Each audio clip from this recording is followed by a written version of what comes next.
من الشيطان الرجيم. بسم الله الرحمن الرحيم. حامیم. تنزيل الكتاب من الله العزيز الحكيم. ما خلقنا السماوات والأرض وما بينهما إلا بالحق وأجل مسمى والذين كفروا عما أنذروا معرضون. سورت کا نام ہے سورۃ الاحقاف. مکی سورت ہے. نزول کے اعتبار سے اس کا نمبر ہے 66واں. سورۃ الجاثیہ کے بعد نازل ہوئی ہے. ما سبقہ سورت کے ساتھ ربط اور جوڑ یہ ہے کہ جس طرح ما سبقہ سورت کا آغاز ترغیب الی القرآن سے ہوا، اس کا آغاز بھی ترغیب الی القرآن سے ہے. قرآن کریم کی عظمت سے اس کا آغاز ہے. دوسرا ربط اور جوڑ یہ ہے ما سبقہ سورت کے ساتھ کہ یہ حوامیم سبعہ میں سے آخری سورت ہے، اور حوامیم سبعہ کا یہ 7 سورتوں کا الگ ایک گروپ تھا، اور وہ ساری صورتیں باہمی مربوط تھیں. تو ما سبقہ صورتوں کے اندر توحید پر وارد ہونے والے شبہات کا رد تھا. جیسے پہلی صورت میں 4 شبہات، دوسری صورت میں 3 شبہات، اور پھر اس کے بعد ایک ایک شبہ ہر صورت میں رد کیا جا رہا تھا. تو اس کے اندر بھی ایک شبہ کا جواب ہے. یہ حوامیم میں سے آخری صورت ہے، اور اس میں بھی ایک شبہ کی کیا ہے؟ تردید ہے، ایک جواب ہے ایک شبہ کا. اور وہ شبہ یہ تھا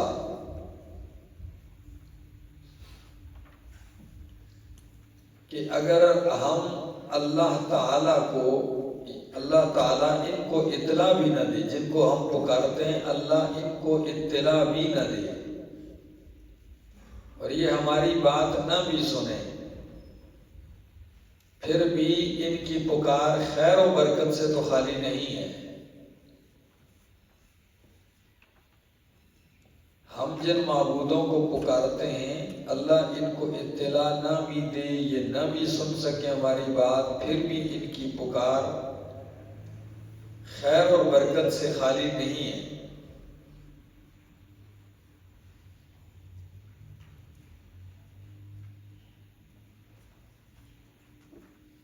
ان کی پکار میں کوئی تاثیر اور برکت ہوتی ہے.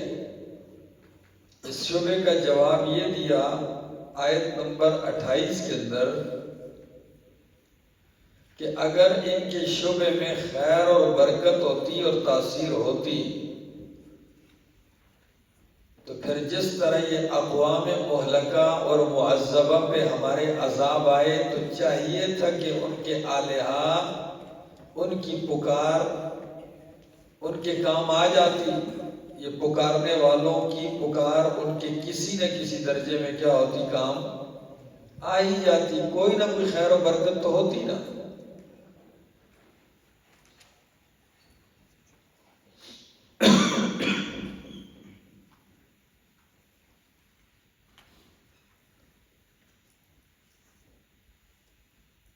دوسری بات، سورت کا دعویٰ بھی یہی ہے کہ مشرکین کے اس شبے کا جواب. اور اس سورت کے اندر خلاصے کے طور پر کچھ باتیں ہیں.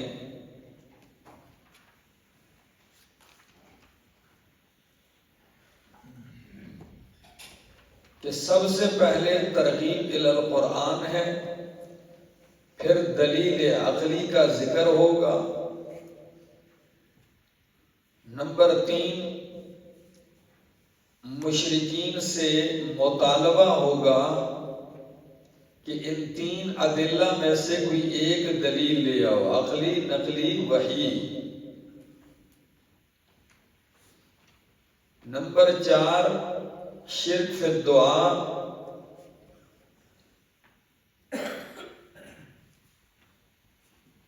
اور پھر زجر شرک پر، اور اللہ کی کتاب سے اعراض پر، اور رسول اللہ صلی اللہ علیہ وسلم پر افتراء کرنے پر زجر۔ یعنی پہلی بات اس صورت میں ترغیب الی القرآن، پھر دلیل عقلی، پھر مطالبہ مشرکین سے 3 دلائل میں سے کوئی دلیل لے آؤ۔ نمبر 4 شرک فی الدعا، زجر شرک پر، اعراض عن الکتاب پر زجر، اور افتراء علی الرسول پر زجر۔ نمبر 5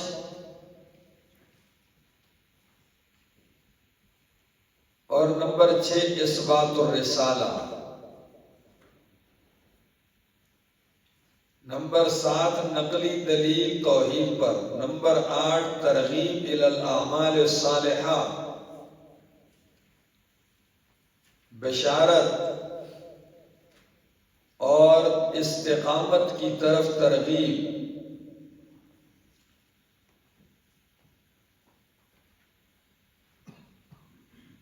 نمبر 9 دنیا سے بے رغبتی، تزہید من الدنیا۔ نمبر 10 الدلیل النقلی للتوحید مع التخویف۔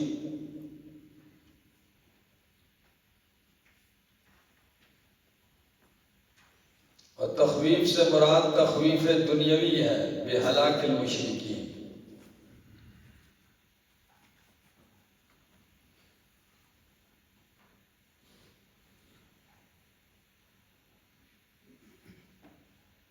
نمبر 11 جواب شبہ۔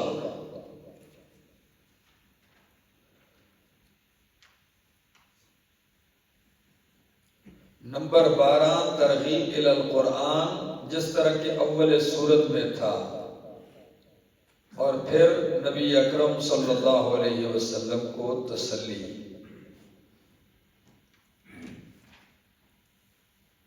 تو سورۃ الاحقاف مکی سورت تھی، حوامیم 7 میں سے اس کا آخری نمبر ہے۔ آؤ، اور اگر دیکھا جائے تو ما قبل جتنے حوامیم ہیں اس کا خلاصہ ہے۔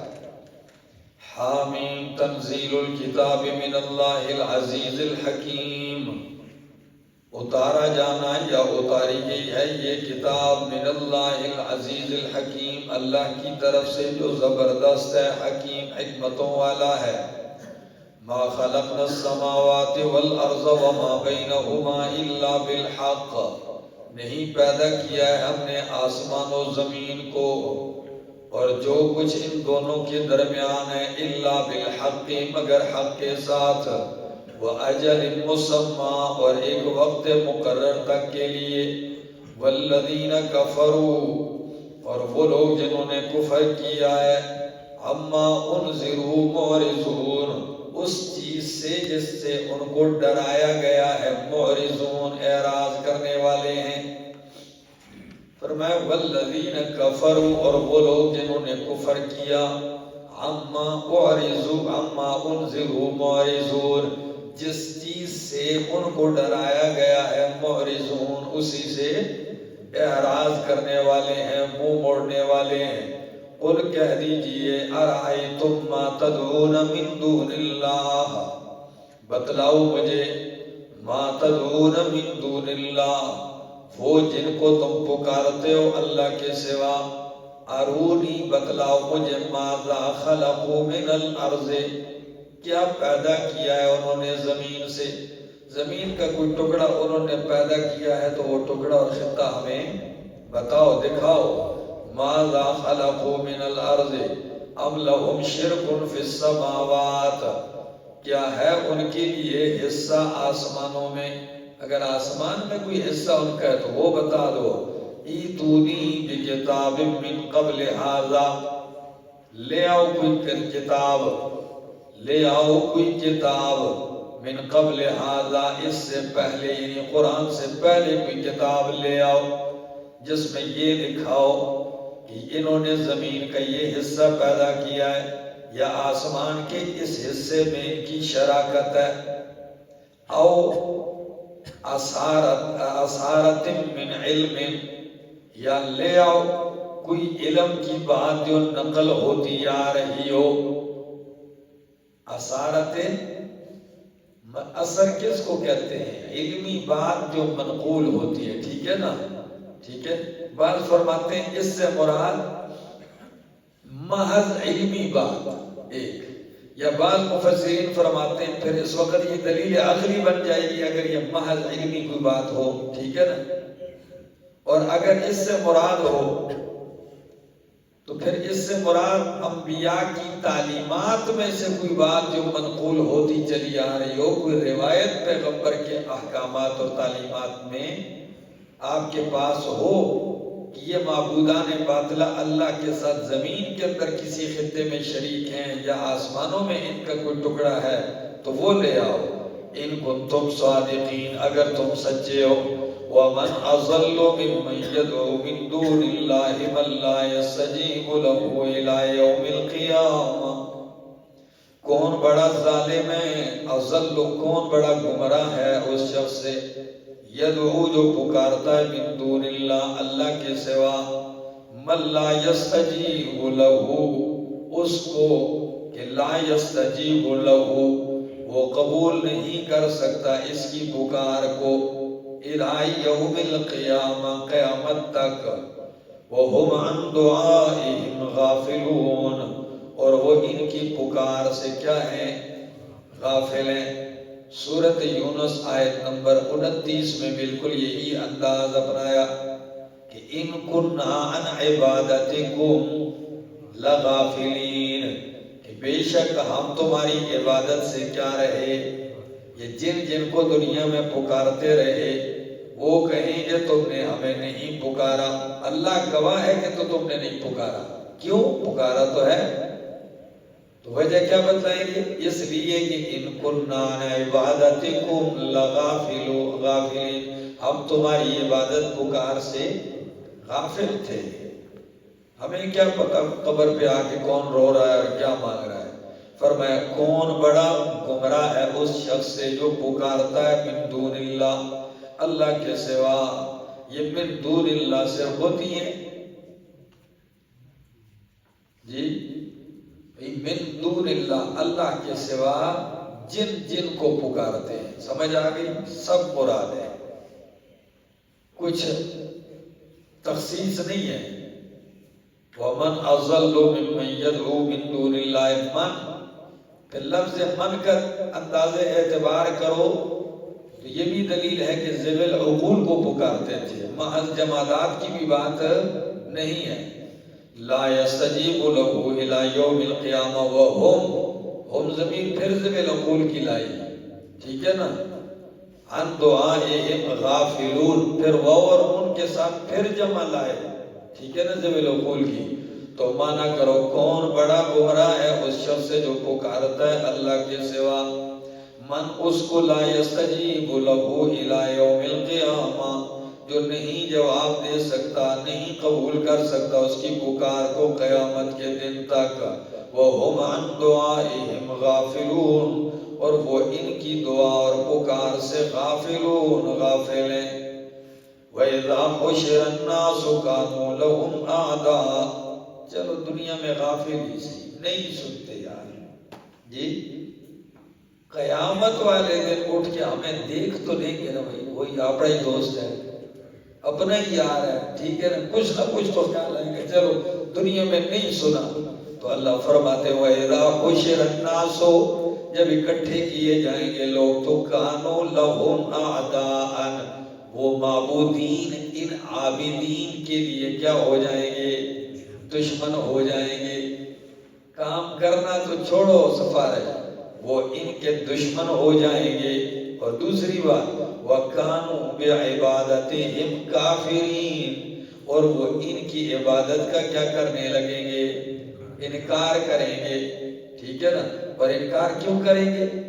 سورہ یونس آیت نمبر 29 ان کننا عن عبادتکم لغافلین، اور اسی طرح ادھر فرمایا وہم عن دعائہم غافلون، اس لیے انکار کریں گے کہ وہ ان کی پکار سے کیا ہیں؟ غافل اور بے خبر ہیں۔ وَإِذَا تُتْلَى عَلَيْهِمْ آيَاتُنَا بَيِّنَاتٍ، جب پڑھی جاتی ہے ان لوگوں پر ہماری آیتیں واضح، قَالَ الَّذِينَ كَفَرُوا، تو کہتے ہیں وہ لوگ جنہوں نے کفر کیا، لِلْحَقِّ، حق کے بارے میں، لَمَّا جَاءَهُمْ، جب ان کے پاس آ گیا حق، تو کیا کہتے ہیں؟ هَذَا سِحْرٌ مُبِينٌ، یہ جادو ہے کھلا۔ حق قرآن آیا، انہوں نے قرآن کو کھلا جادو کہہ دیا۔ ام یقولون افتراہ، کیا کہتے ہیں یہ مشرک کہ افتراہ، گھڑ لیا ہے اس قرآن کو اس پیغمبر نے۔ قل کہہ دیجئے ان افتریتہ، اگر میں نے گھڑا ہو اس قرآن کو تو فلا تملکون لی من اللہ شیئا، تم نہیں اختیار مند میرے لیے، من اللہ، اللہ کے عذاب سے، شیئا، کسی چیز کے۔ اگر میں نے گھڑا ہے تو اللہ کے اوپر جھوٹ گھڑنے والوں کو اللہ سزا دیتا ہے، اور جب مجھے سزا آئے گی تو پھر تم میں سے کوئی بندہ مجھے چھڑانے کا اختیار مند، تو کیا ضرورت ہے کہ میں اللہ پہ جھوٹ گھڑوں؟ ٹھیک ہو گیا؟ هو اعلم بما تفیضون فیہ، اللہ خوب جانتا ہے، وہ اعلم خوب جانتا ہے، بما تفیضون فیہ، جس میں تم گھس رہے ہو، کیا کر رہے ہو؟ یعنی قرآن کریم کے متعلق جو تم طرح طرح کی باتیں، کبھی شاعری، کبھی ساحر، کبھی سحر، کبھی جادو کہہ رہے ہو، اللہ خوب جانتا ہے ان باتوں کو۔ وَكَفَى بِهِ شَهِيدًا بَيْنِي وَبَيْنَكُمْ، اور کافی ہے اللہ گواہ میرے اور تمہارے درمیان، وَهُوَ الْغَفُورُ الرَّحِيمُ، اور وہ بخشنے والا مہربان ہے۔ قُلْ مَا كُنْتُ بِدْعًا مِّنَ الرُّسُلِ، کہہ دیجئے میں کوئی ناشنا نہیں ہوں رسولوں میں سے، کوئی اوپرا انوکھا نہیں ہوں، من الرسل، رسولوں میں سے۔ کیا مطلب؟ یعنی پہلے رسول کہیں فرشتوں میں سے آئے اور میں کہیں انسانوں میں سے آ گیا ہوں، تمہیں اس لیے انکار ہو، یا پہلے رسول کوئی اور بات کرتے رہے اور میں نے آ کے کچھ نئی بات کر دی ہو، ٹھیک ہے نا؟ ایسی کوئی بات نہیں ہے۔ میرا پیغام اصل اصول بھی وہی ہے، وہ بھی بشر انسان تھے، میں بھی کیا ہوں؟ میں کوئی اوپرا نہیں ہوں، ناشنا نہیں ہوں رسولوں میں سے۔ وَمَا أَدْرِي مَا يُفْعَلُ بِي وَلَا بِكُمْ، اور میں نہیں جانتا کہ کیا کیا جائے گا میرے ساتھ اس دنیا میں، وَلَا بِكُمْ، اور نہ تمہارے ساتھ۔ یہ دنیا کی خیر لکھو نیچے، سمجھ آ گئی؟ اس لیے کہ آیت کا معنی کیا ہے؟ میں نہیں جانتا کہ کیا کیا جائے گا میرے ساتھ، وَلَا بِكُمْ، اور نہ تمہارے ساتھ۔ تو آخرت میں پیغمبر کے ساتھ کیا کیا جائے گا اس کا تو قطعی علم ہے پیغمبر کو، کہ اللہ اپنے پیغمبر کو کامیاب و کامران اور جنت سے نوازے گا اور نعمتوں سے نوازے گا۔ ہاں دنیا کے معاملات ہیں، میں نہیں جانتا کہ میرے ساتھ کیا ہوگا، مجھے مکہ میں قتل کر دیا جائے گا، مجھے مکہ سے نکال دیا جائے گا، ٹھیک ہے نا؟ مجھے تم کیا سزا دو گے، میرے ساتھ کیا حالات پیش آنے والے ہیں، میں یہ نہیں جانتا۔ سمجھ آ گئی؟ اور بالکل اس کی مناسبت اسی آیت سے ہے کہ لَوْ كُنْتُ أَعْلَمُ الْغَيْبَ لَاسْتَكْثَرْتُ مِنَ الْخَيْرِ وَمَا مَسَّنِيَ السُّوءُ۔ ٹھیک ہو گیا؟ کہ اگر میں غیب جانتا تو خیر کثیر جمع کر لیتا اور مجھے کوئی تکلیف، لیکن میں غیب نہیں جانتا، مجھے نہیں معلوم کہ میرے ساتھ اس دنیا میں کیا کیا جائے گا اور تمہارے ساتھ کیا کیا جائے گا، یہ بھی پتہ نہیں۔ تمہیں توفیق ایمان کی ملتی ہے، یا تم پہ عذاب دنیا کے اندر آتا ہے، میری زندگی میں سزا دی جائے گی، میرے بعد دی جائے گی یا آخرت میں دی جائے گی، یہ مجھے اس کا علم نہیں ہے۔ وَلَا بِكُمْ إِنْ أَتَّبِعُ إِلَّا مَا يُوحَىٰ إِلَيَّ، نہیں میں پیروی کرتا مگر اسی کی جو وحی کی جاتی ہے میری طرف۔ وَمَا أَنَا إِلَّا نَذِيرٌ مُبِينٌ، اور نہیں ہوں میں مگر نذیر مبین، ڈرانے والا ہوں کھلا، میں کھلا ڈرانے والا ہوں۔ قل کہہ دیجئے ارائیتم، اس دروازے سے آ جائے، قل ارائیتم ان کان من عند اللہ وکفرتم بہ، قل کہہ دیجئے ارائیتم، بتلاؤ مجھے، خبر دو مجھے، ان کان من عند اللہ، اگر ہو یہ قرآن اللہ کی طرف سے، یہ قرآن کس کی طرف سے ہو؟ اللہ کی طرف سے ہو، وَكَفَرْتُمْ بِهِ، اور تم نے انکار کیا اس کا، وَشَهِدَ شَاهِدٌ مِّن بَنِي اسرائیل، اور گواہی دے چکا ہے ایک گواہ، من بنی اسرائیل، بنی اسرائیل میں سے، عَلَى مِثْلِهِ، اس کی مثل پر، فَآمَنَا، پس وہ تو ایمان لے آیا، وَاسْتَكْبَرْتُمْ، اور تم نے تکبر کیا، ثُمَّ إِنَّ اللَّهَ لَا يَهْدِي الْقَوْمَ الظَّالِمِينَ، پھر بے شک اللہ ہدایت نہیں دیتا قوم ظالم کو۔ فرمایا میرا پاک پیغمبر پوچھئے ان سے، اگر یہ قرآن حق ہو، قرآن سچ ہو، اور پھر بھی تم اس کا انکار کرو، حالانکہ ایک گواہ گواہی دینے والا گواہی دے چکا ہے بنی اسرائیل میں سے اس جیسی پر، عَلَى مِثْلِهِ، فَآمَنَا، بس وہ تو ایمان لے آیا اور تم تکبر کرتے ہو۔ مفسرین کرام فرماتے ہیں یہ کون شخص ہے؟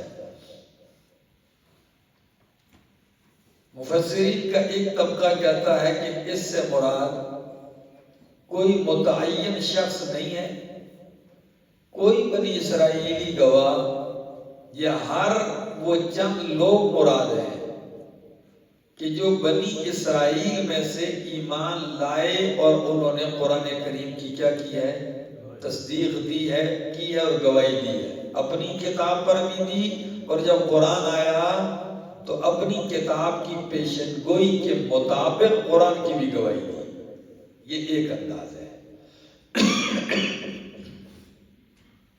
وعلیکم السلام۔ Yes, I'm welcome to his Quran Mania. Sit up. بالکل Okay, please can you after Rasul start up kariye. ٹھیک ہو گیا؟ بس آپ میری طرف توجہ کریں۔ تو کیا کہہ رہا تھا کہ کچھ کہتے ہیں کہ اس سے مراد گواہ کون سے ہیں؟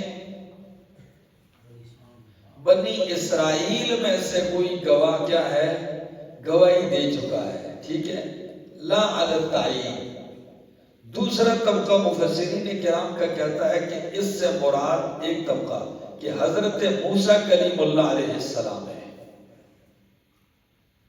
کہ علی مثلہ، یعنی تورات پر، کیونکہ قرآن کی مثل ہے تورات، ایک گواہ گواہی دے چکا ہے، اور وہ مفسرین فرماتے ہیں کہ شاہدن کے اندر تنوین تفخیم کی ہے، یعنی ایک عظیم و شان گواہ، ٹھیک ہے، اس جیسی کتاب پر وہ گواہی دے چکا ہے اور اس کے مضمون کو وہ مان چکا ہے، اور تم اس کا کیا کرنے والے ہو؟ انکار کرنے والے ہو۔ دو ہو گئی، تیسری توجیہ، اکثریت کی توجیہ تیسری ہے جو ابھی پیش کرتا ہوں، لیکن وہ آیت کے ساتھ جوڑ اگرچہ کھائے گی، تاریخ کے لحاظ سے جوڑ نہیں کھائے گی۔ وہ کس طرح کہ وہ فرماتے ہیں کہ اس سے مراد عبداللہ بن سلام رضی اللہ تعالیٰ عنہ ہے، اور عبداللہ بن سلام رضی اللہ تعالیٰ عنہ نے نبی کریم کی محفل میں آ کر قرآن کی بھی گواہی دی اور تورات کی پیشن گوئی کے مطابق اس قرآن کو کیا کیا ہے۔ تو اللہ کے پاک پہ اللہ فرماتے ہیں او مکے والو، بنی اسرائیل کا ایک گواہ آ کے گواہی دے چکا ہے اور تم اس کو تسلیم کرنے کے لیے تیار، تم انکار کرتے ہو، وہ آ کے گواہیاں دے رہا ہے اور تصدیق کر رہا ہے، ٹھیک ہو گیا۔ پتہ نہیں میری بات سمجھ میں آ رہی ہے؟ اس پر سوال یہ کیا خود امام شافعی نے بھی نقل کر کے کہ یہ روایت تو یہ ہے لیکن یہ سورت مکی ہے اور عبداللہ بن سلام رضی اللہ تعالیٰ عنہ تو نبی کریم صلی اللہ علیہ وسلم کی وفات سے 2 سال پہلے مدینہ میں آیا ہے، تو وہ مراد اس سے کس طرح ہو سکتے ہیں؟ ٹھیک ہے نا، سوال سمجھ میں آیا؟ اس لیے پہلی دونوں تفسیریں کیا ہیں؟ زیادہ راجح لگتی ہیں۔ آگے فرمایا فآمن واستكبرتم، اور تم تکبر کرتے ہو، ثم ان اللہ لا يهدي القوم الظالمین، پھر اللہ ہدایت نہیں دیتا قوم ظالمین کو۔ وقال الذین کفروا، اور کہا ان لوگوں نے جنہوں نے کفر کیا، لو کان خیرا، اگر جی وقال الذین کفروا، اور کہا ان لوگوں نے للذین آمنوا، ان لوگوں سے جو ایمان لائے، لو کان خیرا، اگر یہ قرآن یا دین خیر ہوتا تو ما سبقونا الیہ، یہ صحابہ یہ مومنین ہم سے سبقت نہ لے جاتے اس کی طرف۔ کفار کا ایک دوسرا انداز سمجھ میں آیا؟ وہ کہتے اگر یہ قرآن کوئی خیر کی کتاب ہوتی، یہ دین کوئی خیر ہوتا تو یہ مومنین مسلمان ہم سے سبقت لے جا کر ایمان نہ لاتے بلکہ ہم سب سے پہلے خود اس کو تسلیم کر لیتے۔ سمجھ آ گئی؟ یعنی ان کا نہ تسلیم کرنا یہ دلیل ہے کہ قرآن خیر، ہاں، کیونکہ ان کا تسلیم کرنا معیار بنایا ہوا ہے انہوں نے اپنا۔ فرمایا وقال الذین کفروا، اور کہتے ہیں وہ لوگ جنہوں نے کفر کیا، للذین آمنوا، ان لوگوں سے جو ایمان لائے، لو کان خیرا، اگر ہوتا یہ قرآن یا یہ مسئلہ توحید خیر، ما سبقونا الیہ، تو نہ سبقت لے جاتے اس کی طرف یہ ہم سے۔ وَإِذْ لَمْ يَهْتَدُوا بِهِ، اللہ فرماتے ہیں جب انہوں نے راہ نہیں پائی اس قرآن کے ذریعے، فَسَيَقُولُونَ هَذَا إِفْكٌ قَدِيمٌ، تو پس قریب اب یہ کہیں گے کہ یہ قرآن جھوٹ ہے، قرآن، ہاں، راہ نہیں پائی تو قرآن کو کیا کہہ دیا؟ قدیم جھوٹ کہہ دیا۔ اور اس قدیم جھوٹ کا انداز دوسرے لفظوں میں یوں تعبیر کیا کہ یہ حال اساطیر الاولین، یہ پہلے لوگوں کی گھڑی ہوئی کیا ہیں؟ کہانیاں کہتے ہیں۔ وَمِن قَبْلِهِ کتاب موسیٰ، اور اس قرآن سے پہلے حضرت موسیٰ علیہ السلام کی کتاب اماماً بطور پیشوا تھی اور رحمت تھی۔ وَهَذَا کتاب، اور یہ کتاب مصدقن، تصدیق کرنے والی ہے، لساناً عربیہ، عربی واضح زبان میں، لِيُنذِرَ الَّذِينَ ظَلَمُوا، تاکہ ڈرائے ان لوگوں کو جنہوں نے ظلم کیا، وَبُشْرَا، اور یہ بشارت ہے، لِلْمُحْسِنِينَ، نیکوں کے لیے۔ إِنَّ الَّذِينَ قَالُوا رَبُّنَا اللَّهُ، بے شک وہ لوگ جنہوں نے کہا ربنا اللہ، ہمارا رب کون ہے؟ اللہ ہے، ثم استقاموا، پھر ڈٹ گئے، کیا کہا؟ ربنا اللہ، ہمارا رب اللہ ہے، ثم استقاموا، پھر وہ ڈٹ گئے اس پر، فلا خوف علیہم، تو کوئی خوف نہیں ہوگا ان پر، ولا هم یحزنون، اور نہ وہ غمگین ہوں گے، اولئک، یہی لوگ ہیں، اصحاب الجنت، جنت والے، خالدین فیہا، ہمیشہ رہیں گے اس میں، جزاء بما کانوا یعملون، یہ بدلہ ہے بما، اس کا، کانوا یعملون، جو وہ عمل کرتے تھے۔ ووصینا الانسان بوالدیہ، اور ہم نے وصیت کی انسان کو، یعنی وصیت کا مطلب کیا ہے؟ تاکیدی حکم دیا ہم نے انسان کو، بے والدیہ، اس کے والدین کے متعلق، وہ تاکیدی حکم کیا تھا؟ احسانا، کہ والدین کے ساتھ کیا کرنا ہے؟ احسان کرنا ہے۔ حملتہ امہ کرہا، اٹھایا اس کو اس کی ماں نے، کرہا، تکلیف کے ساتھ، کیا برداشت کر کے؟ ووضعتہ کرہا، اور اس کو جنا ہے کرہا، تکلیف برداشت کر کے، وحملہ وفصالہ، اور اس کا اٹھانا حمل میں، وفصالہ، اور اس کا دودھ چھڑانا، 30 شہرا، کتنے مہینے؟ 30 مہینے۔ تو اس کا اٹھانا حمل میں اور اس کا دودھ چھڑانا کتنے؟ تو مفسرین کرام فرماتے ہیں کہ حمل سے مراد اگر حمل کی مدت کم از کم لی جائے 6 مہینے، کتنی مدت لی جائے؟ 6 مہینے لی جائے، اور وضع حمل یہ دودھ کی کتنی لی جائے؟ 2 سال۔ تو 2 سال اور 6 مہینے یہ کتنی بن جاتی ہے؟ بولو، یہ 2.5 سال 30 مہینے بن جاتی ہے، ٹھیک ہے نا؟ 30 شہرا وحملہ وفصالہ 30 شہرا۔ آگے حتی اذا بلغ اشدہ، یہاں تک کہ پہنچا وہ اپنی جوانی کو۔ فرمایا تو بچہ تھا، کیا تھا؟ تو بچہ تھا، پھر کیا ہوا؟ جوانی کو پہنچا۔ پھر جوانی میں کیا ہوا؟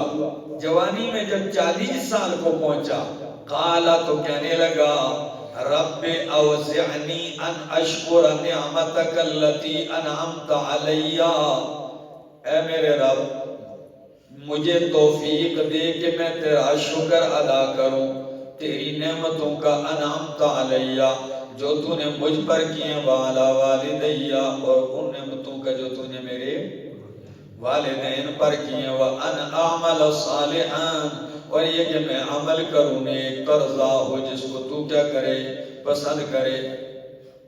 اس سے مراد کوئی خاص شخص نہیں ہے، اس سے مراد کوئی خاص شخص کہ وہ جوانی کو پہنچا 18 سال 16 سال اور پھر کس کو پہنچا 40 سال کو پہنچا، اور اس کے بعد کیا ہوا؟ اس نے یہ دعا کی، یعنی عموماً ایسا ہونا چاہیے اور کرنا چاہیے جب تم 40 سال کی عمر کو پہنچو۔ وقفہ کر لیتے ہیں تھوڑی دیر۔